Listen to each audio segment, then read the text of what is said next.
Another apartment complex damaged to the point where residents are forced to move out. Our Andrew James joins us now live outside the New Providence Park with how folks are reacting tonight. Well, Amanda, I talked to apartment officials and how they got to making that decision to ask more than 100 people to move out. They told me that they did not want these folks living in what they considered harmful living conditions. Well, I spoke to some of those impacted, and they tell me the decision to all this came too late. Where are people going to put this stuff? Where are people going to go?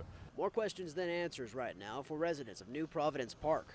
At the end of the day, we don't want to put people in harm's way, and so it was a difficult decision to make, but ultimately the right one for everyone's safety and health. Molly McDonough with the apartment's parent company, Tribute Properties, says they found water and electrical damage in 5 buildings and decided for everyone's safety to pull the plug. They just put a note on the door. Now leaving more than 100 people without their homes, forced to move somewhere else. So there's some people that are coming home from work, seeing this without any notice. There's some people that haven't even returned yet. I caught up with Charles Heggler as he was buying moving boxes at Lowe's. His mom is one of the many having to move out. Right now, it's just a frenzy trying to get stuff packed up and moved. There wasn't much time for this. It was just kind of like, hey, get your stuff out. His mom has until the end of the week. When or if she could come back is uncertain. So getting them out of an unsafe environment is our first response.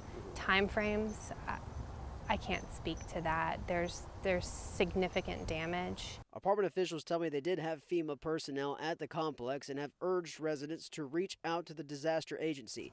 For Heggler, he says in time that may help, but right now it won't. Pretty much people got to get their stuff by tomorrow and the end of Friday. That's not a lot of time for somebody to move their whole life. And I mentioned in that story there that this is owned by Tribute Properties. They're really known around here locally. They have dozens of apartment complexes in and around the Wilmington area. Now, McDonough did tell me that she is working with the company to try and see if they can move some of these residents who are being forced out here to those sister complexes around the county.